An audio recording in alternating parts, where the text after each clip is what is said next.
여름 시청자 여러분 안녕하십니까. 여기가 어딘 것 같습니까? 한번 나라 맞춰 보십시오. 자, 아시는 분도 계실 것 같은데 여기가 바로 부산 금정산 범어사 되시겠습니다. 오랜만에 왔네요. 진짜 한 12년쯤 된 것 같습니다. 2012년도에 한번 와보고 그때 초파일 날 이렇게 이 금정산 등산 겸해서 한번 와봤던 것 같습니다. 2024년 3월 둘째 주 일요일. 자, 오늘 여기서 또 이제 법보단경에 무념무상 무주에 대해서 한번 말씀을 드려보겠습니다. 일단은 차가 들어오니까 올리고, 자,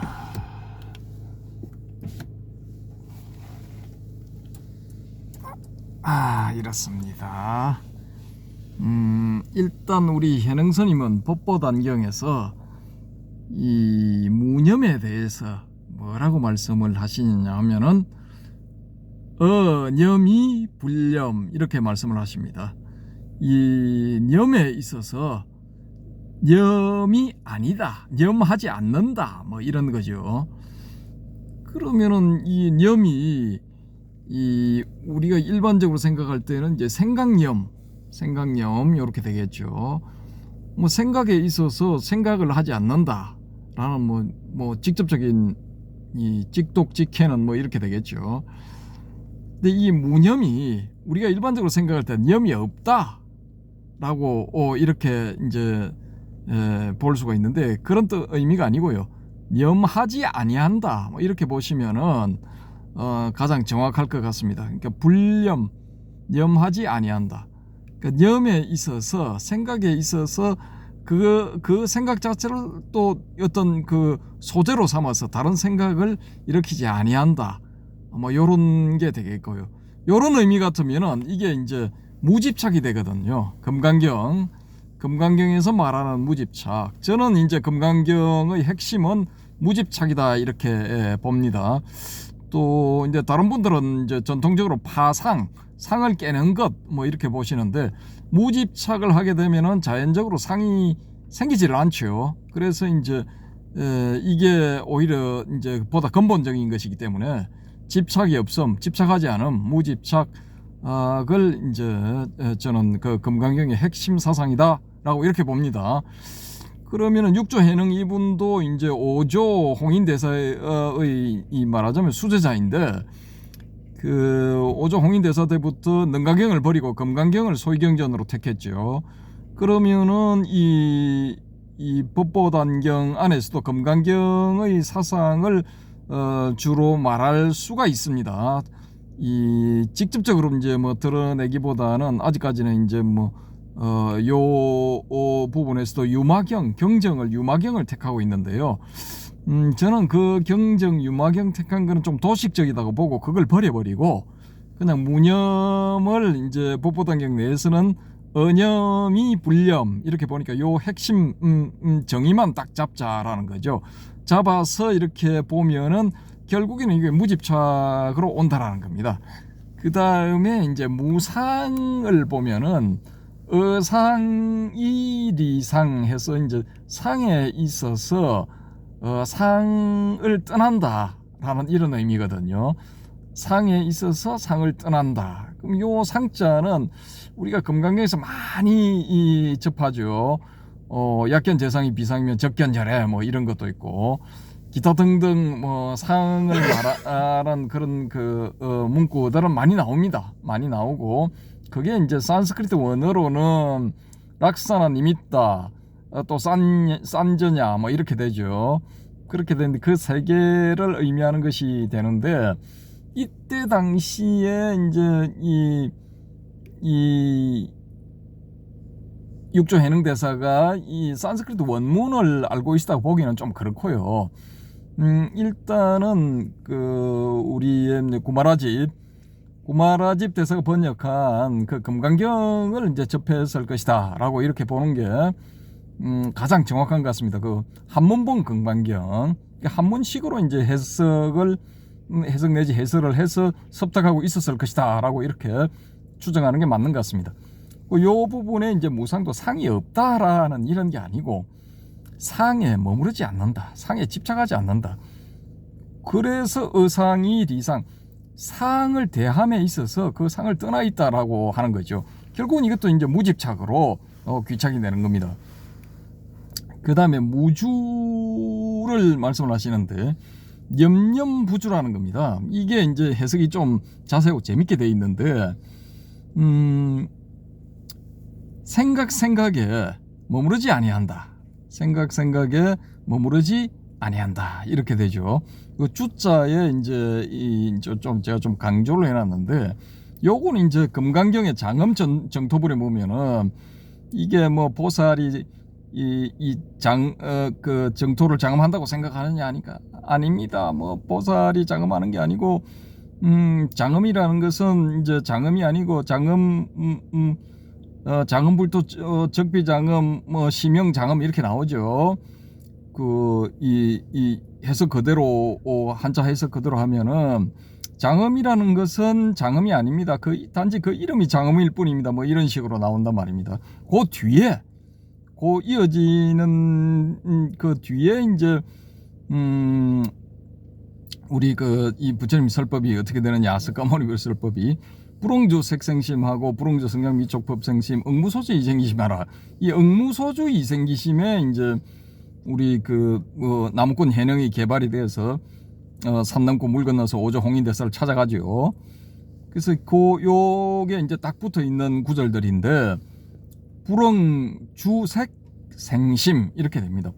일단 불응에서 끊고 주색 끊고 생심 이렇게 되는 겁니다. 그러면 요걸 연결해서 해석하면은 색의 대상에 머물러서 마음을 일으키는 것을 해서는 그런 것을 응당해서는 안 된다. 요런 내용이 되겠습니다. 해석이 좀 이제 뭐 까다로울 수가 있는데 요 똑같이 불응 주 성향 미촉 법 생심 이렇게 됩니다. 불응 끊고 주 성향 미촉 법 끊고 생심 이렇게 해석을 해야 됩니다. 응당히 하지 마라. 뭘 하지 마라 하느냐? 성향 미촉 법에 있어서 머물러서 그런 그 5가지 대상에 머물러서 마음을 내지 마라 라는 거죠. 요건 이제 세 가지 포함을 하면은 색, 성, 향, 미, 촉, 법 이렇게 6개가 돼서 이게 이제 육경이 되는 겁니다. 대상. 우리 육근이 대하는 대상, 육경이 되는 거죠. 여기서 이제 조금 추가 설명을 드리면은 우리가 이제 보통 생각할 때 육건 이렇게 하면은 안이비설신이 이렇게 되지 않습니까? 근데 이걸 이제 잘 이렇게 보셔야 돼. 함경에 보면은 이게 버전이 2가지가 있습니다. 일체가 뭐냐 이렇게 물었을 때 안이비설신이 색성향 미촉법이 일체입니다 라는 게 있고, 안건, 이건, 비건, 설건, 신건, 의건과 이게 그 대상이 되는 색경, 성경, 향경, 미경, 촉경, 법경이 이 일체입니다. 이렇게 하는 버전이 2가지가 있습니다. 이게 이제 같다고 이렇게 생각하시는 분도 계시겠지만은 이게 엄연히 다릅니다. 엄연히 다르고 이게 왜 다르냐 하면은 의건이라고 하게 되면은 건자가 붙는 거죠. 육건에 있어서 건이 딱 이렇게 붙어 버리면은 이건 기능이 돼 버립니다. 기능. 그러니까 눈으로 보는 기능, 귀로 듣는 기능, 그 다음에 코로 냄새 맡는 기능, 혀로 맛보는 기능, 몸으로 접촉하는 기능, 그 다음에 우리의 마나스, 즉 두뇌로 생각하는 기능, 그런 6가지 기능이 되거든요. 그렇게 기능이 되고 그 다음에 그 대상인 이 색성향 미촉법도 그 산스크리트 원어 비사야가 붙게 되면은 그게 이제 이 색경, 성경, 향경, 미경, 촉경, 법경 이렇게 되어서 그 작용들이 어디에서 일어나느냐 하면은 우리의 정신에서 일어나는 겁니다. 이건 이 물질하고는 완전히 이렇게 따로 노는 게 되죠. 육근과 육경 이렇게 해서 설명을 하게 되면은 요건 정신세계에서 우리의 인식상에서 일어나는 문제가 되고, 그냥 그 근과 경을 떼버리고 그 12개가 전부 다다라고 이렇게 해버리면은 그거는 이제 한 단계 낮은 그런 설명이 되죠. 그래서 요 설명을 이제 구별을 잘 하셔야 됩니다. 그래서 그런 것들이 이제 금강경에 이렇게 이제 불홍주 색생심, 불홍주 성냥 미촉법생심 이렇게 나올 때는 요 대상들에 대해서 그런 인식상에서 그런 이게 집착하지 마라 그런 뜻이거든요. 왜냐?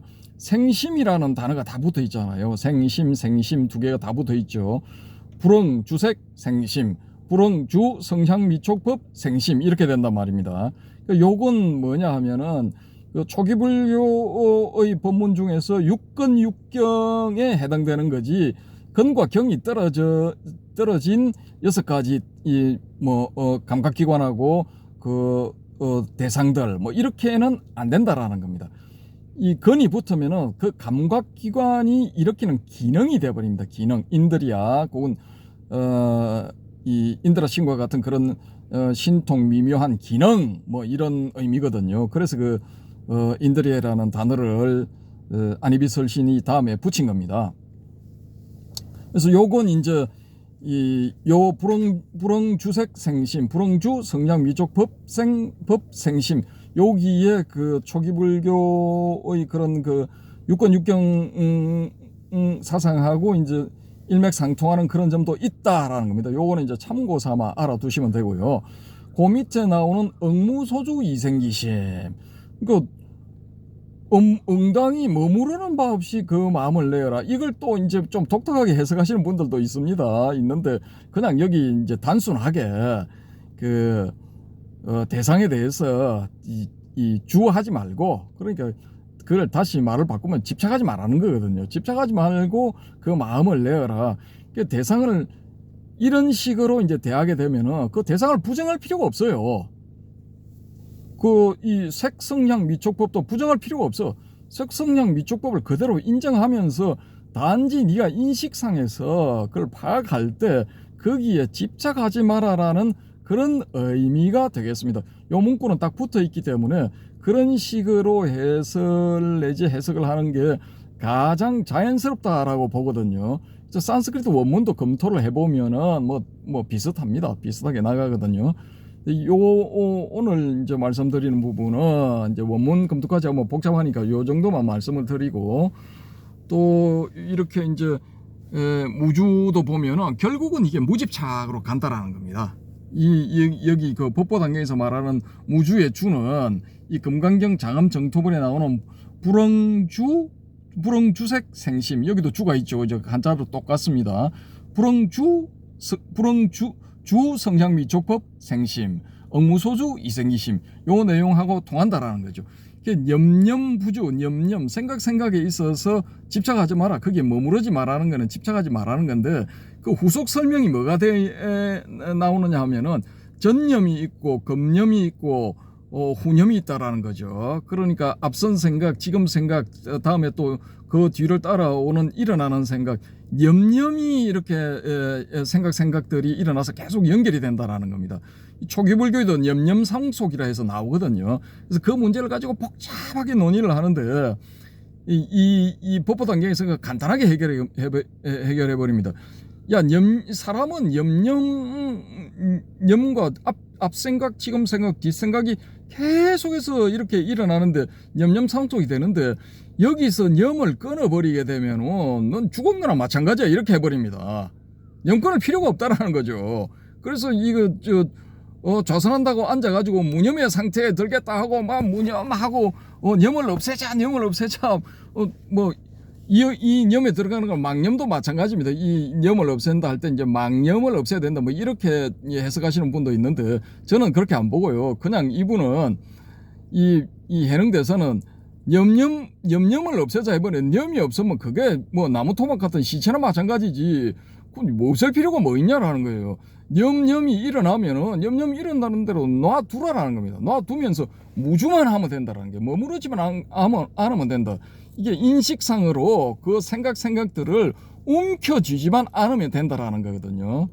이 초기 불교의 그 주요 경전에 보면은 말미에 이 석가모니불이 이 움켜쥐지 마라라는 그런 그 의미심장한 말로 법문을 끝내는 경우들이 좀 있습니다. 있는데 그런 부분하고 이제 일맥상통한다고도 볼 수가 있겠죠. 근데 이런 것들이 결국은 다 이 무집착으로 연결이 된다라는 겁니다. 그래서 이게 우리 이 나의 가르침은 무념을 종으로 삼는다라는 건데, 이 법보단경을 만들 때 이 신해와 하택 신해와 그 제자들은, 그 무리들은 이 육조 해능, 자기들의 스승이나 아니면 사조를 뭐로 봤냐, 생불 부처님으로 봤단 말입니다. 그래서 법보단경이라는 이름을 붙였죠. 그래서 이 해능 부처님의 이 어떤가는 가르침, 요 무념이다, 이 무념을 종으로 삼는다, 뭐 이런 식으로 이제 표기를 해놓은 겁니다. 그리고 무상을 채로 삼는다. 상은 모습이 없는데, 여기서 상은 이제 일종의 모습이 되겠죠. 모습이 없는데 이걸 채로 삼는다라는 거죠. 무상을 채로 삼다. 모습이 없는 것을 채로 삼, 혹은 모습이 아닌 것, 모습에 집착하지 않는 것을 채로 삼는다. 예, 이렇게 됐을 경우에 이 본성의 체가, 청정한 체가 명명백백하게 드러난다. 뭐 그런 겁니다.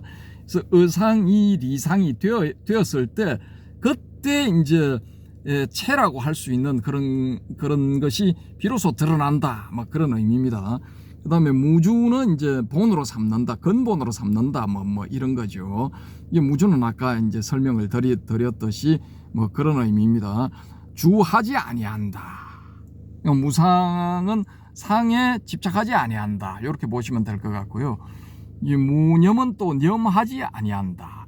어념이 불념, 념에 있어서 그 념을 개념화시켜서 그걸 이렇게 굴려가지고 어떤 생각들을 일으키지 아니한다. 이렇게 보시면 될 것 같고요.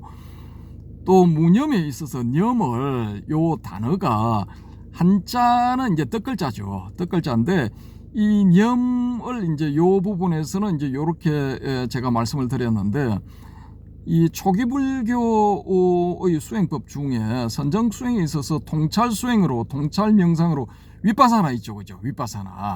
윗바사나를 내용을 담고 있는 경이 사티파타나 숫다란 말입니다. 그게 이제 대념처경이죠. 대념처경 할 때 념이 이 념자입니다. 이 생각념자. 근데 거기는 념이 이제 사티를 념으로 번역을 했는데, 사티의 내용은 이제 무심한 바라봄, 그냥 뭐 집착 없는 바라봄, 뭐 이런 의미다 말입니다. 그냥 아무 대책 없이 멍 때리는 게 아니고, 집착 없이 바라보면서 대상을 파악하는 거예요. 근데 대상을 파악하되 집착만 안 하는 거다라는 거죠. 그렇게 보면은 여기 이 념, 사티를 하지 아니한다, 이렇게 보면은 뭐 좀 뜻이 어긋나죠. 그 같은 념자라도 이 법보단경에서 해능대사가 말씀하시는 이 념자하고 이 대념처경에서 말하는 념자하고는 같은 글자지만은 의미가 많이 다를 수가 있다라는 이런 말씀을 참고 삼아 드립니다. 어쨌든 간에 무념, 무상, 무주, 이 법보단경에서 해능대사가 말씀하시는 이 세 부분은 저는 일단 무집착으로 파악을 합니다.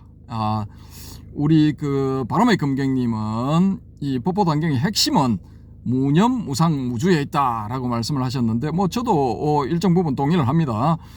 동의를 하는데, 요 부분 말고도 또 중요한 좌선에 대한 어떤 해석 같은, 그런 정의 같은 그런 부분들도 이제 저는 아주 핵심 사상이라고 보거든요.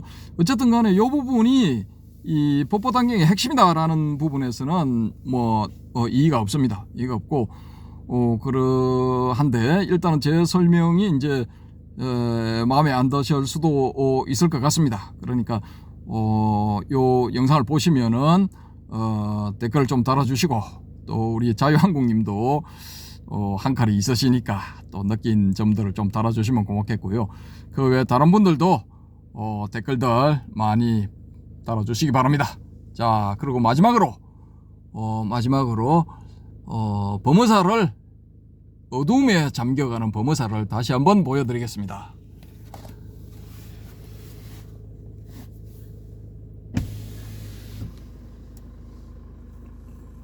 자, 어떻습니까? 별로 어둡지는 않은 것 같네요. 아직까지 좀 밝은 것 같습니다. 이상으로 법보담경의 이 무념, 무상, 무주에 대해서 말씀드렸습니다. 감사합니다.